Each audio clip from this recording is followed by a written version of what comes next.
been so fortunate in my career to work with 17 Hall of Famers. 17, wow. And all very different personality, obviously varying, great talents, but varying in talents and the way they applied them, different positions. But to a man, the one commonality was their understanding of where they needed to fit in and what needed to go on around them organization in a team sport. Yeah. And how they need the players. They need the coaching. Yeah. And every single one of them to a man understood what I could bring to the table and how he had to buy into that. Yeah.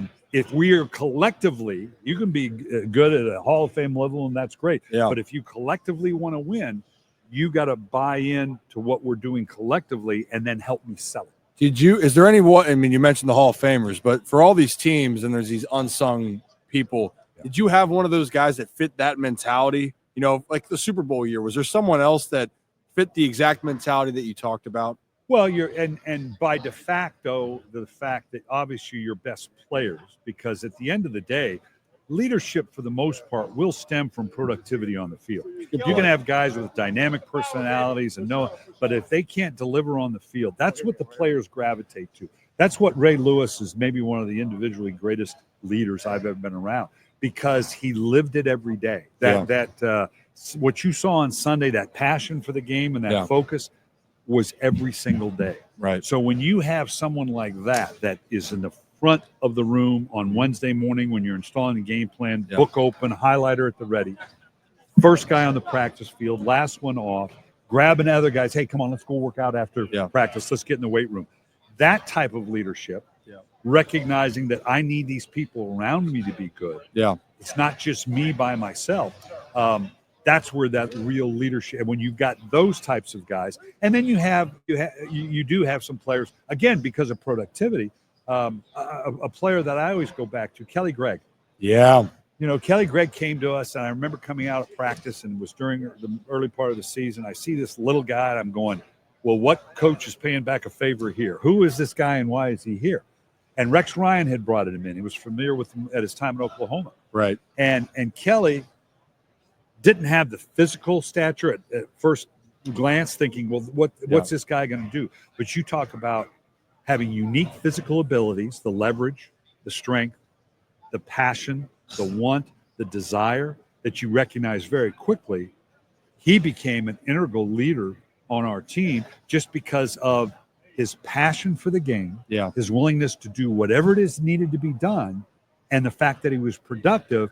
No, he wasn't as vocal or as high profile as a Ray Lewis or a Shannon Sharp. Yeah. But he became one of the leaders on the team that I knew the younger players would see and say, okay, if I want to be good, I need to act more like this guy. Yeah. So there's different variations. It's leading by example.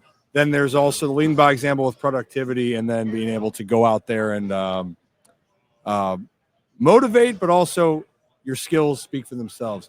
I got to get you going here in a second, Brian, but do you have any final memories? Since we're back at Super Bowl, is there anything behind the scenes that you remembered from the Super Bowl that stuck out? You also had some sound bites, but before I let you go there, what you got? You know, the biggest thing when I think back on that, and we just had that 30 for 30 that went back. Yep. They did a phenomenal job. Yep. In looking back in that, because that truly was, I mean, you get to a Super Bowl alone, it sets you aside as being very special team in that era.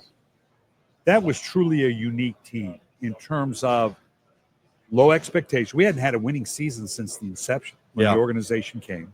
So the expectations going into the season, the disparity between how good we were on offense versus defense, which really forced the players to buy into each other collectively. Yeah. Because the NFL, like any professional league, is one where you can turn on each other in a minute when one side of the ball is performing at a certain level compared to the other. Right. But the way that team coalesced around, particularly the early part of the season, when we had a tough stretch in October, where we lost 4 out of 5 games, didn't score an offensive touchdown the month of October. And that was a fun time. Great time, let me tell you.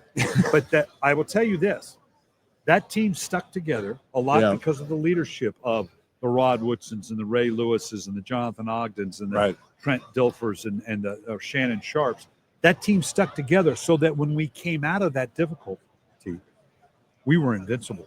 It's like, hey, we've stood at the abyss. Right. We faced it all. So that team, whatever challenge presented itself on the remaining 11 games, when we made that run all the way to the Super Bowl and won it, they knew they could do that collectively. So it just that relationship and watching that evolve is what I think about most about that team.